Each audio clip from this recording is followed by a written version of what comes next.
Having had that experience of working in Anchorage on the Charter Commission and really understanding local Anchorage politics, what's been different about serving in Soldotna? Difference between Soldotna and Anchorage is in Soldotna, we have sales tax, and that sales tax runs our city government. I'm going back to look at the Bill of Rights in the Charter. It says the right of immunity from sales taxes. I don't know how many times Anchorage has voted on trying to adopt a sales tax, but it's never been successful. Lisa, you did it. I did. That's the Charter. I know.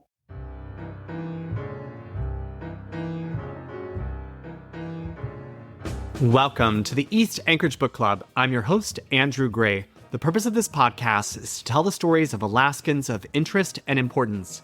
Today, our guest is Soldotna City Council member Lisa Parker. At the age of 19, Lisa became the youngest person in Alaska to achieve elected office when she won her election to the Anchorage Charter Commission, which unified the City of Anchorage with the Borough of Anchorage in 1975. Like our guest last week, Jane Angvik, who also served on the Charter Commission, Lisa Parker was a borough representative on the commission because where she was living, near Baxter and Tudor in East Anchorage, was outside the city limits. After graduating from American University with a degree in political science, Lisa assisted in the establishment of the Red Dog Mine in Northwest Alaska. Throughout her diverse and varied career, she has served as the planning director of the Kenai Peninsula Borough, as government and community relations manager for both an international manufacturing company and a Cook Inlet oil and gas company. Last year, she finished a 6-year stint on the University of Alaska Board of Regents. This was a particularly crazy time to oversee Alaska's university system. And she is currently in her 14th year on the Soldotna City Council. Lisa Parker, welcome to the podcast. Thank you, Andrew. It's a pleasure to be here and to see you. You were 19 years old when you served on the Charter Commission, which made Anchorage a unified municipality. Yes, I got elected at 19, and the next month I turned 20. So when we unified, I was still 20 years old in September. I want to talk about that, but let's get there. Where were you born? Where were you raised? I was born in Fairbanks, but we lived in a place called Lake Minchumina, which is on the north side of Mount McKinley, Denali. And when we were 2.5, we moved to Anchorage. So in September of 1957, we moved to Anchorage, and where I grew up, we owned that property until my dad passed away in 2014. We were out in the middle of nowhere in 1957, but coming from Lake Minchumina, my parents felt comfortable there. And it was easy for us to run our dogs right from the house and over across Baxter Lake and around all the territory there. So where were you exactly? Where was the property? It's on Campbell Airstrip Road between Baxter and Northern Lights. Yeah, that's my district. Welcome to my district. There you go. There you go. There you go. I know your district quite well, and I've seen it change considerably over the years. I bet. But what's interesting, the people that ended up buying the house and the property have 5 acres in the middle of Anchorage in the flatlands. So did you go to East High? I did for 1 year, but then they built Service, and they took the sophomore classes from East and Diamond, and they split us, and I ended up going to Service. That's interesting. It is, because my sister was in the first graduating class at East, and I ended up being the first graduating class at Service. But it was interesting going from East to Service, and East being 2 miles from the house, if that, and Service being, at that time, you had to go down to Lake Otis and then up on Abbott. Because they didn't have Elmore yet. Yeah, that's a long way. It was a long way. I didn't like it. I protested, but it did no good. Is that how you got involved in local politics? Is protesting against being bused to service? So I got involved in local politics, and that one of the families that I babysat for, he was a state legislator and went on to become Speaker of the House and ran against Ted Stevens and Gene Guess. Oh, Gene Guess. Yeah, he's famous. Yeah. And so I babysat for Gene and Carolyn and their three boys. And then when their daughter was born, of course, babysat Gretchen as well over the years. And that's how I got involved. I got involved because I was working on Gene's campaigns for State House. And then when he ran for the US Senate on those campaigns. But what got me involved in local government was we had issues that would come before the borough assembly that affected our neighborhood. And I would go. Because y'all were outside. You weren't part of the city. We were in the borough. We were in the borough, and you'd go to the borough assembly meetings and you'd give your heartfelt testimony, and they never listened. They'd do what they wanted. And I didn't like seeing the change that was occurring. So that got me to continue to be involved. And then when I was in high school, I was always the one asking the questions about why. Why are you doing this? And one semester, my junior year, second semester, I dropped out of a science class because I didn't like it.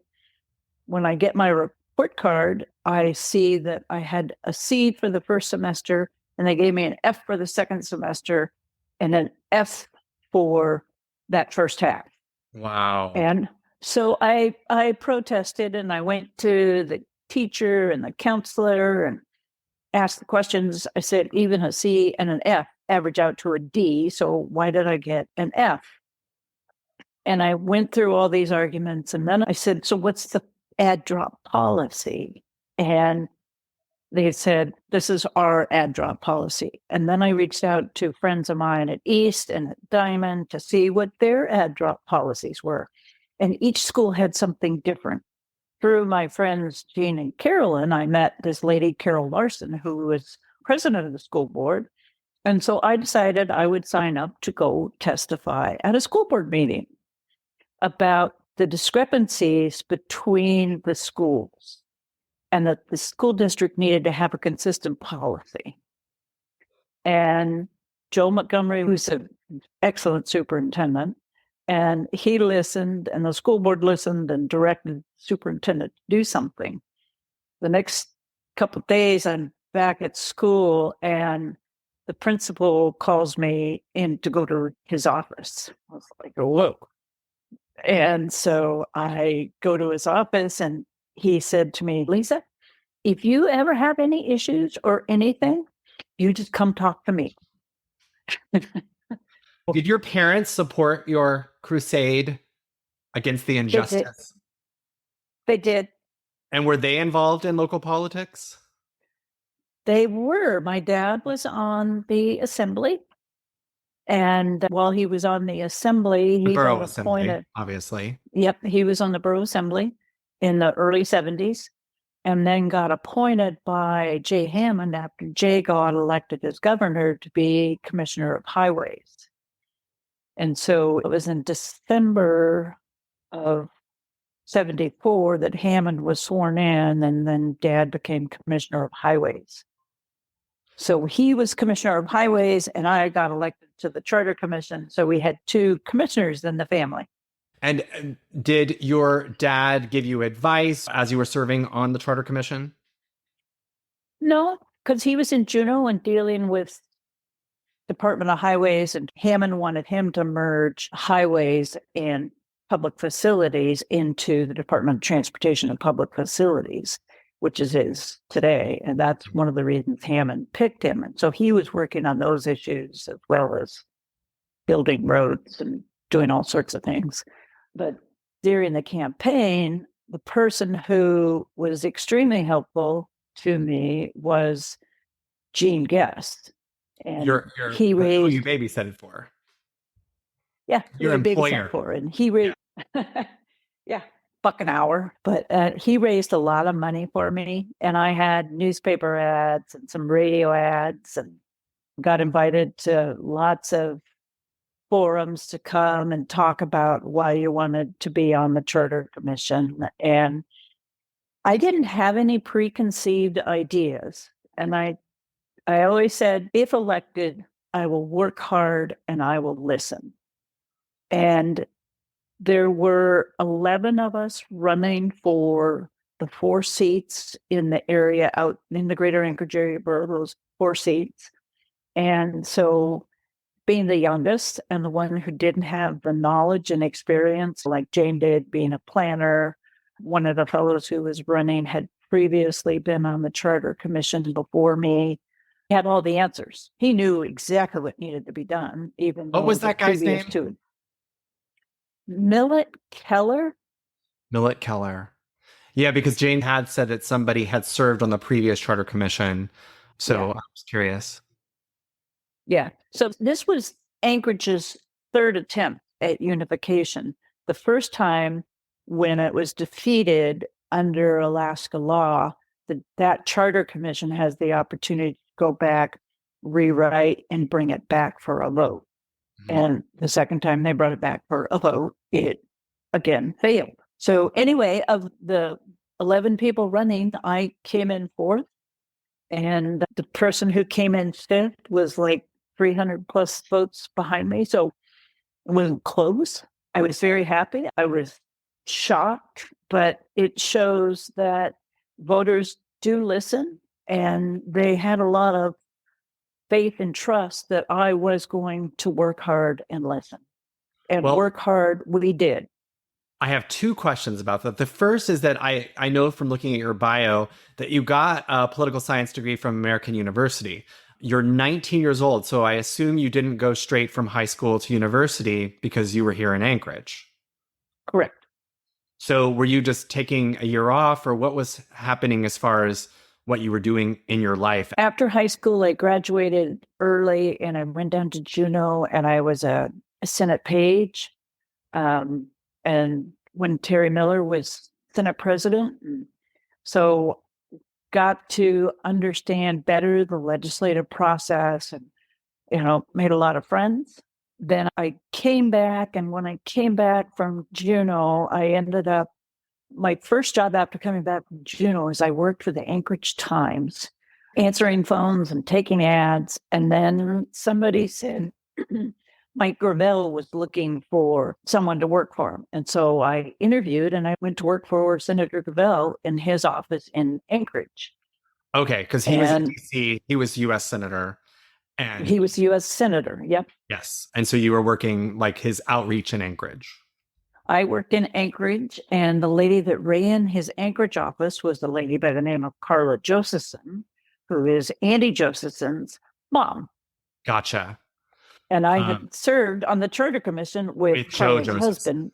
Yes. Yeah, but that was after working for Gravel. Gotcha.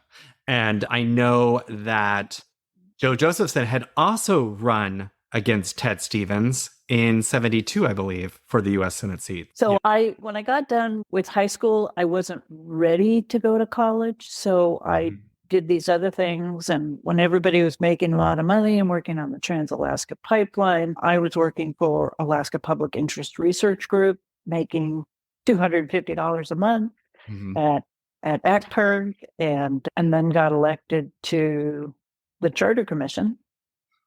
Well, the second question I was going to ask about that, a couple of folks had made a joke. Oh, I bet a 19-year-old really had a lot to say. The good thing we had a 19-year-old unifying the municipality. You were number 4 out of 11. So the voters at the time definitely had faith that you were going to do a good job. But did you get comments about how young you were, and how do you think that you know what's best for Anchorage? Not to my face. I didn't. I think having grown up in Anchorage, having seen the change that occurred in Anchorage, having been actively involved already, having a 19-year-old perspective, I think is important. In reading one of the documents that we prepared when we took this to a vote, the range of age on the Charter Commission, as I said, I got elected at 19. 3 weeks later, I turned 20. So the range was from 20 to 60. So we had a good, diverse group of people. And I did my homework. I wasn't your typical 20-year-old. I would ask tough questions. I would ask the pointed questions. And because I didn't know, I would ask the questions which would bring out information that people wouldn't have. Something that Jane had brought up was that the one thing that the entire commission had in common was that everyone supported unification. And I'm just curious if that was an inherent bias there, that you're going to unify if you're serving on the commission. I don't know if you could speak a little bit about that. We saw the benefits of looking at unification. And because previous charter commissions had failed, we had an opportunity to look at one of the areas where we differentiated from what had previously occurred was in setting up the service areas, because people were afraid that Anchorage residents were going to get the benefits and the cost would be passed on to the residents that were outside the city of Anchorage. And so we had a system set up through the service area concept so that you bore the cost of what you were receiving. Mm-hmm. So if you wanted a service, you were willing to pay for the service. You had to pay for the service, but you weren't paying for the services of everybody else. Today, in local Anchorage politics, the assembly, the members from Eagle River really think of themselves as a separate entity. And Jane had talked about Eagle River and Shugiak and Peters Creek in particular of being pulled along kicking and screaming and not really wanting to be a part of the municipality and resisting that.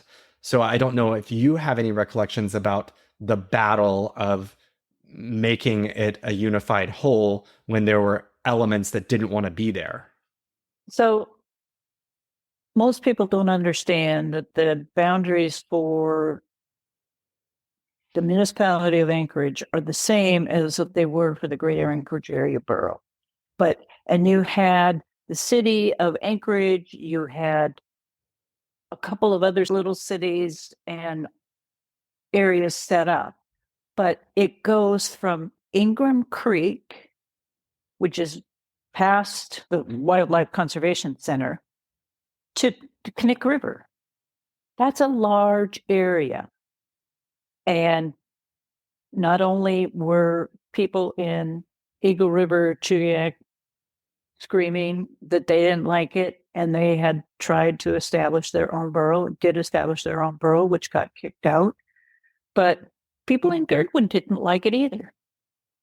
And they're still part of the municipality of Anchorage. They've never tried to set up their own borough, but they were kicking and screaming. And I think, as I said, there were a number of things that we put into the charter, the service area concept, the community councils, but right at the beginning, having the Bill of Rights, and this was something that was championed by Joe Josephson, that we put into the charter right at the get-go, the Bill of Rights.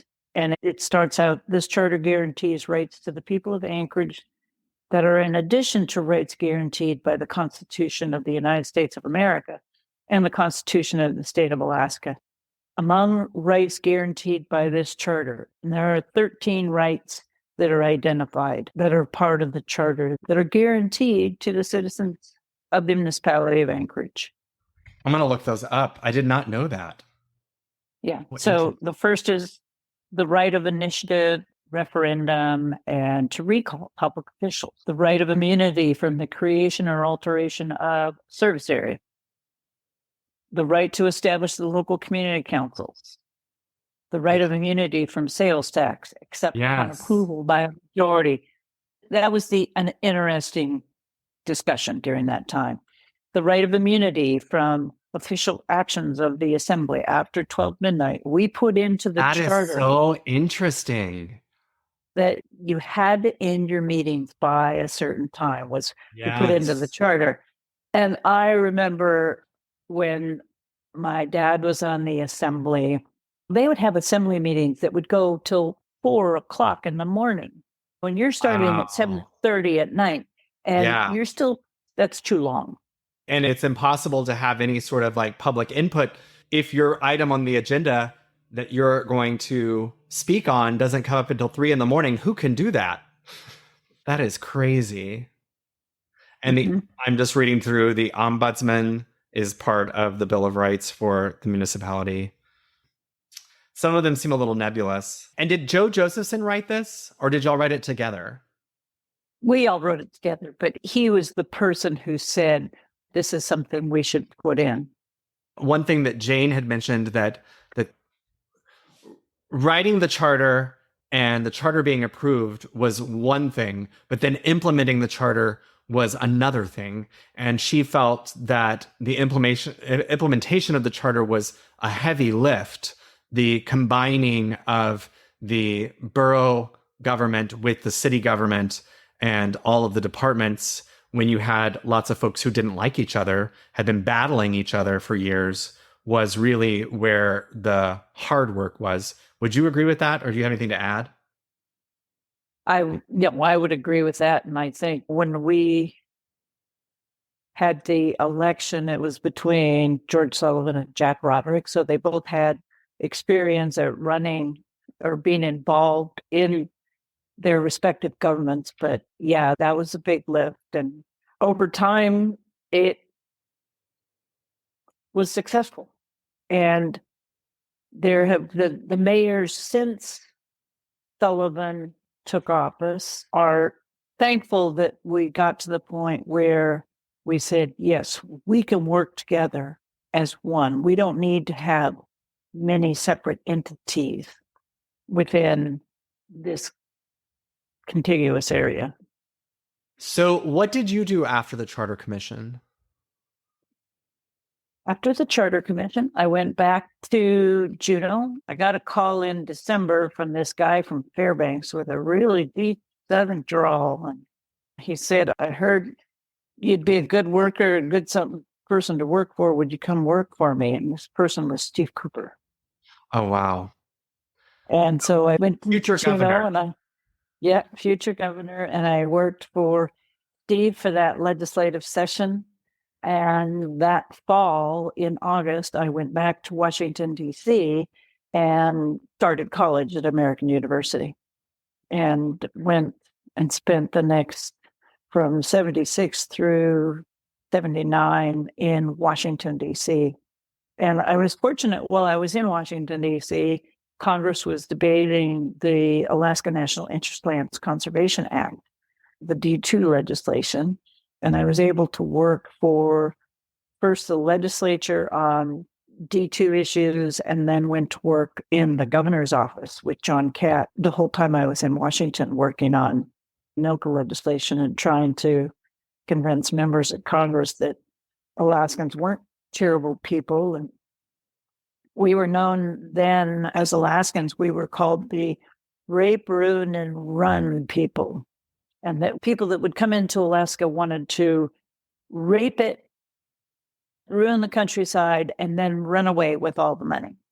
And that was the stereotype amongst non-Alaskans in Congress. And the people who were fighting to create more conservation system units, bigger conservation system units in Alaska, said the reason we need to lock up Alaska is because Alaska doesn't take care of their state. And trying to convince people that is the furthest thing from the truth. The reason that we live in Alaska and that we stay in Alaska is because we have a deep love for this land and what the opportunities that it provides us. And, we were successful on some and not successful on others. And in this legislation, they put 150 million acres in conservation system units in Alaska through national parks, the wildlife refuges, conservation system units. And did you go door to door and meet with different legislators in DC to talk about these issues?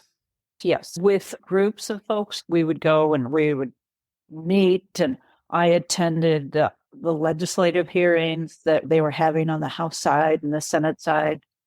There was an organization called OMAR that was the pushers behind trying to get Alaskans heard and the business interests heard, but we were trying to protect Alaska.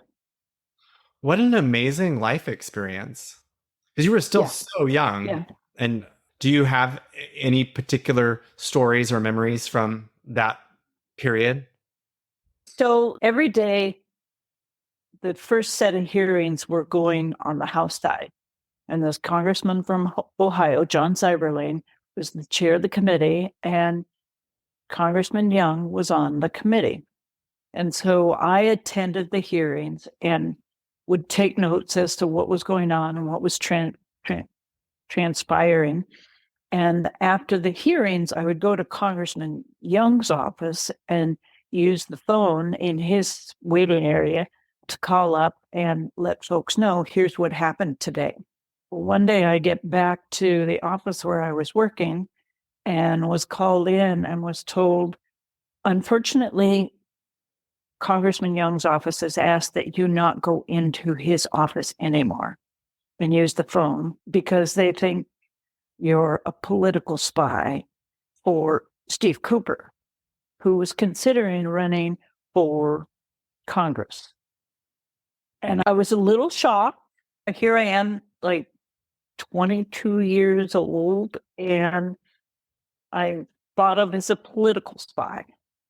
As you said, some people thought I wasn't smart enough to be on the Charter Commission because I was only 19, but 2 years later, I'm a political spy. So anyway. Well, I had wondered about that because I knew working for Steve Cooper, who was a Democrat, you'd worked for Mike Gravel, who was a Democrat. But then during the Anilka part, you were the more of the Republican position of we need to open the land up. We can do this responsibly. I was wondering how you fit in to the partisan mix. So at least from Don Young's perspective at the time, you were a risky partisan potential person. Yes. Yeah. Yes. Yeah. And I don't know, I think that came from his staff folks. I don't know that it ever came right from the congressman because it took 15 years before I went back to the congressman's office. But then we would make regular trips to Washington working on issues and would visit. He became a friend. You're not working for the party, you're working for your state. You're working for your community. It's not about the party, but it's about doing the right thing for your community or your state moving forward. So for the past 20 plus years, I've been undeclared. And if I were to ever run on a statewide basis, it would be as undeclared because it's not about the party, but it's about doing the right thing for your community and your state. I hear that. I do. So you graduated, and I guess that was like 80. Yeah, late 79, early 80. And then I came back to Alaska. And you come back to Anchorage? I did. I worked down in Juneau. I worked for Sam Cotton when he was both rules chair and then when he was House Finance chair. When you worked for Sam Cotton, were you working in Juneau when the coup happened in the House? I left 2 weeks before because I had some medical issues I was dealing with. But I was there when it took the House forever to organize, and the battle came down to, should Jim Duncan be Speaker or should Sam Cotton be Speaker? And in the end, they chose Jim as the Speaker, and Sam got Finance Chair. This was the year that the money started flowing in from Trans-Alaska Pipeline. And we had lots of money coming into the state, and we had lots of requests from people saying, I have this great terminal I want to build in Valdez for corn or grain. Will you fund it? The same in Seward. They wanted a grain terminal in Seward.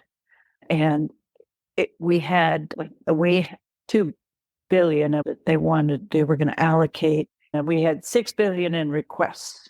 Which makes sense. I think there's always going to be more requests than there is money. But for those of us working in 2024, we often think of the early 80s as being the golden time because you could say yes to so many people. Yes, but you still had to say no because you had more requests.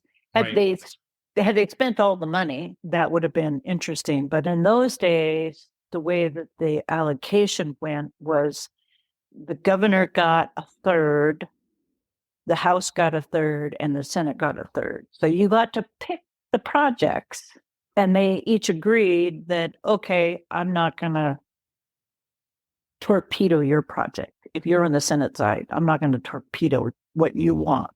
So it was interesting times. And everybody worked together while there were divisions. There was still a lot of collaboration and cooperation between the Republicans and the Democrats.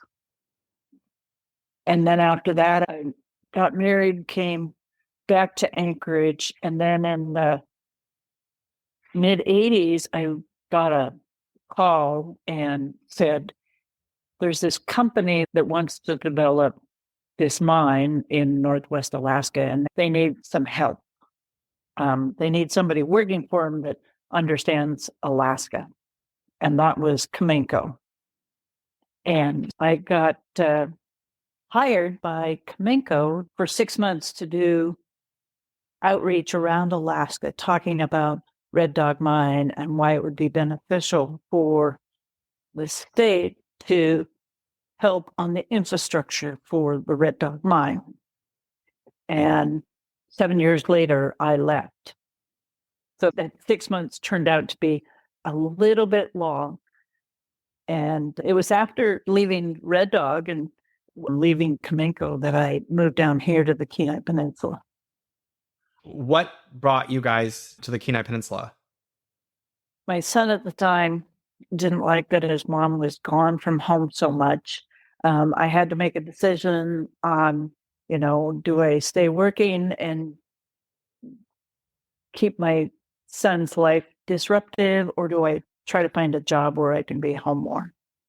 And so there was a job that came up and I applied for it. And in the end, they appointed me as the executive director, and it was for the Cook Inlet Regional Citizens Advisory Council that was established by the Oil Pollution Act of 1990. There's one in Cook Inlet and there's one in Prince William Sound. So I did that for a couple of years, and then I worked for both Don Gilman and Mike Navarro at the Kenai Peninsula Borough. I was the planning director. And then I worked for the fertilizer company, Agrian, for 10 plus years. And then for an oil company, Apache. And then I've been doing consulting work, and I think I'm in my 14th year now of serving on Soldotna City Council. Right. I was going to ask about that. So you ran for city council the first time in the mid-2000s, correct? No, so Kurt Olson who was on the city council, got elected to the legislature. So there was a vacancy on the council, and I applied to fill that vacancy, got selected. And then when I had to run, I ran for it and was elected and served until work kind of interfered and I wasn't able to really do my job that I thought I should be doing with council. So I left, and then so what year? 2002 to 2007. And then I was elected Gotcha. again in 2016. Having had that experience of working in Anchorage on the Charter Commission and really understanding local Anchorage politics, what's been different about serving in Soldotna? Difference between Soldotna and Anchorage is in Soldotna, we have sales tax, and that sales tax runs our city government. So we have a 3% City of Soldotna sales tax, and then we collect the borough's 3%. And the borough's 3% all goes to education. And our 3% goes to, as I said, run our city government. You don't have that in Anchorage. We also, because we have a sales tax, we have a very low property tax rate in the city. 0.5 mils is our property tax because we don't need the revenue from property tax to support our local government. Obviously, Anchorage has been talking about a sales tax for a long time, and they're talking about it right now. I'm going back to look at the Bill of Rights in the charter. It says the right of immunity from sales taxes, except upon approval by 3/5 of the qualified voters voting on the question, except the tax imposed by Charter Section 14.05 shall be effective if approved by a majority, 50% plus one. I don't know what that means. That's like a very confusing section. But the fact that immunity from sales taxes in the Bill of Rights, I would say, would be a large hurdle to overcome in Anchorage. I don't know how many times Anchorage has voted on trying to adopt a sales tax, but it's never been successful. Because of the 3/5 needed. Yeah, because of the 3/5 needed. And when it comes to asking people, do you want to pay a tax? They're like, no, I don't want more tax. Lisa, you did it. I did. That's the charter. I know. And there were a few areas in the charter where we had close votes. And on the tax issue, that was one. Whether it was going to be a strong mayor or a manager council form of government was another one. And then on how the assembly was going to be set up was also one of those areas where it was like a 6-5 vote. And we didn't have a lot of them, but those were the major areas where there was a difference. Did you support the strong mayor form of government that we have? I did. And that's interesting because Jane did as well.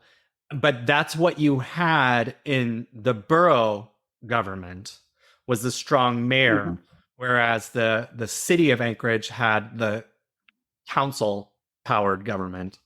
Right. And do you think it was just that was like your bias was because that's what you had was the strong mayor form of government, or why did you want that strong mayor form of government? And the only reason I bring that up is because for the last 3 years, having a strong mayor form of government has been challenging in Anchorage.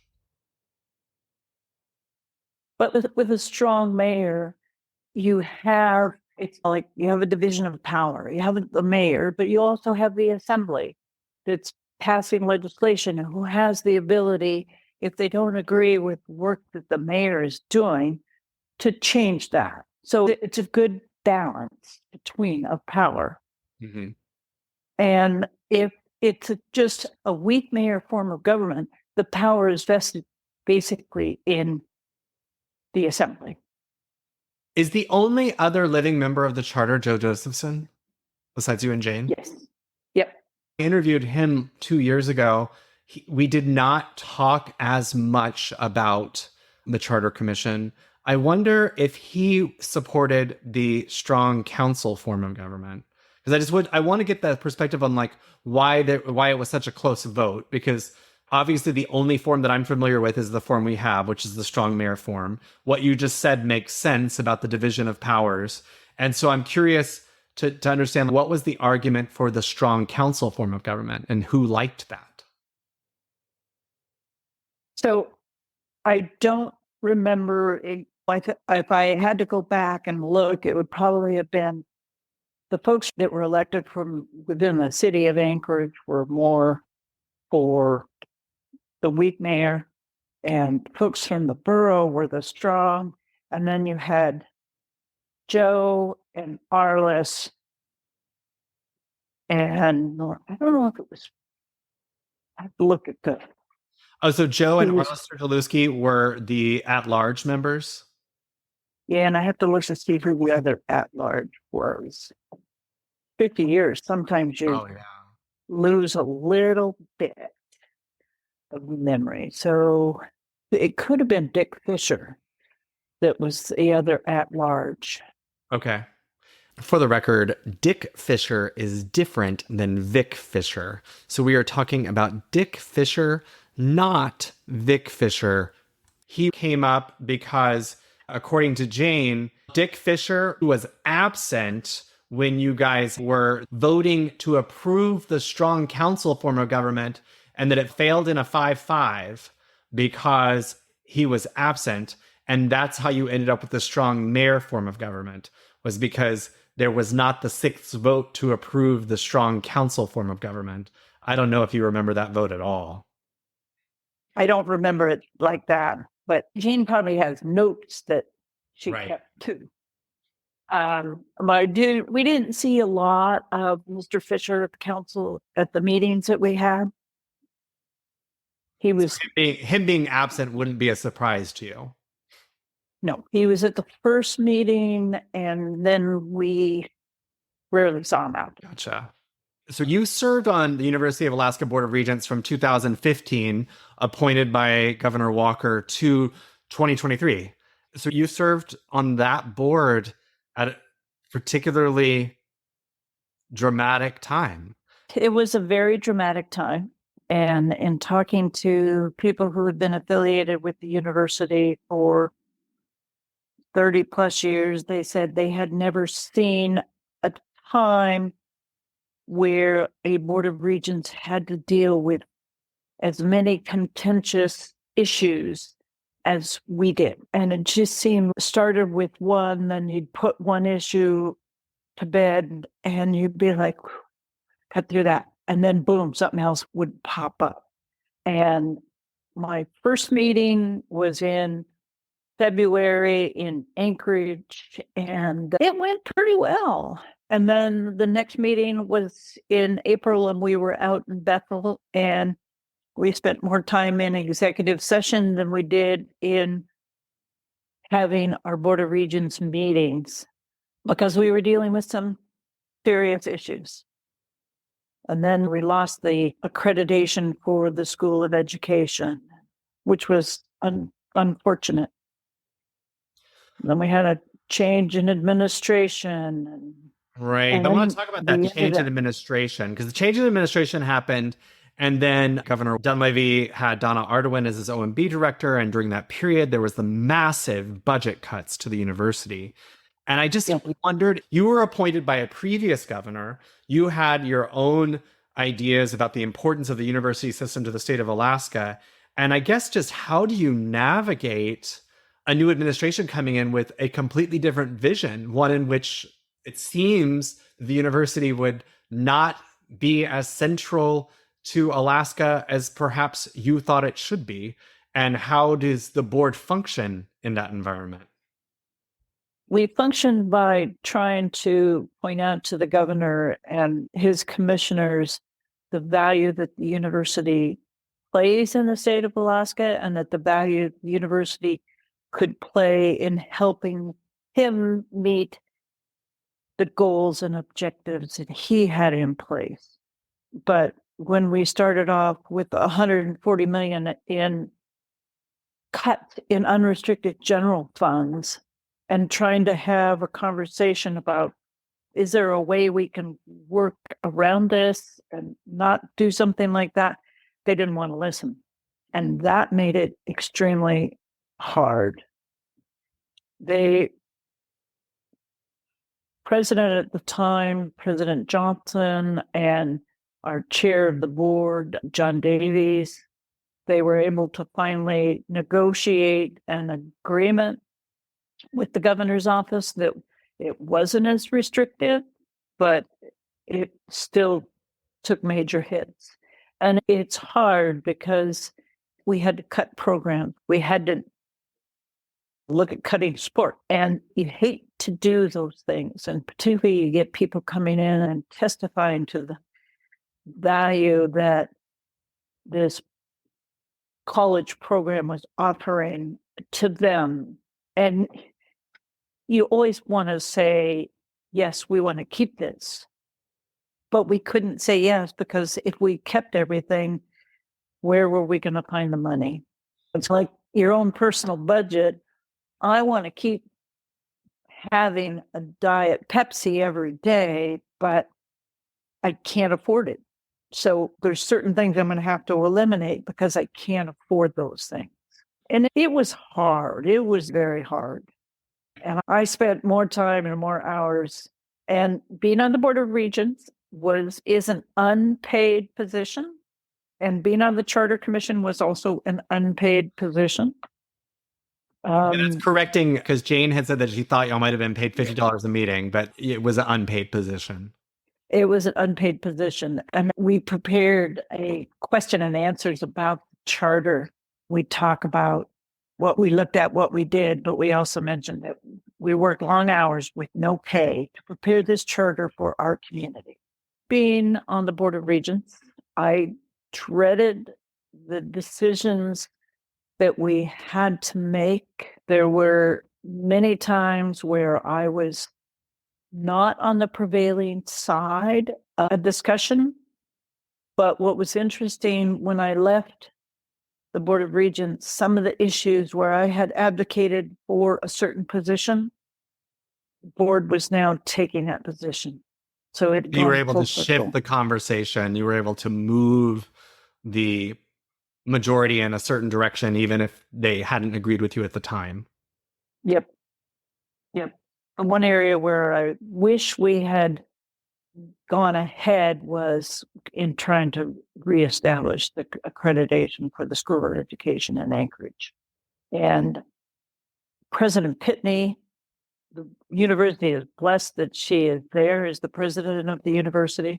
And she has done a fabulous job in the areas where we were languishing and we wanted programs to move forward. But she's been able to get those moving forward and in a positive direction. And so the board is fortunate that she's there, that she took on this job when we recruited her back during COVID. Yeah, there's a lot I want to say. I'm biting my tongue. Me too.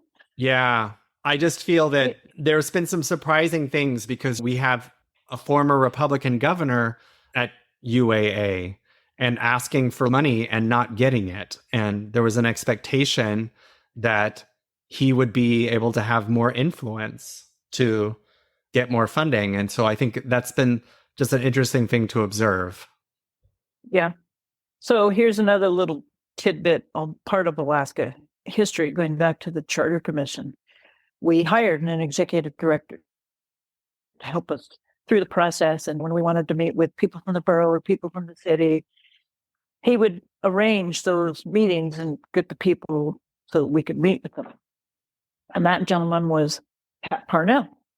Oh, interesting. Sean's dad. And yes. Was also a Democrat. Former legislator. Mm-hmm. And so I have known Chancellor Parnell since back in the 1970s, going back to 1975. He was a little kid. He was a little kid. We are definitely intertwined in Alaska. Lisa Parker, thank you so much for your service to Alaska on all levels from 50 years ago to now. And thank you so much for being on the show today. Yes. Thank you, Andrew, and enjoy the summer. Thank you, listeners. I've dropped a link to the Bill of Rights from the Anchorage Charter in the show notes. If you like what you heard today, please subscribe, rate, and review us. To contact me, email rep.andrew.gray@akleg.gov or call 907-269-0123.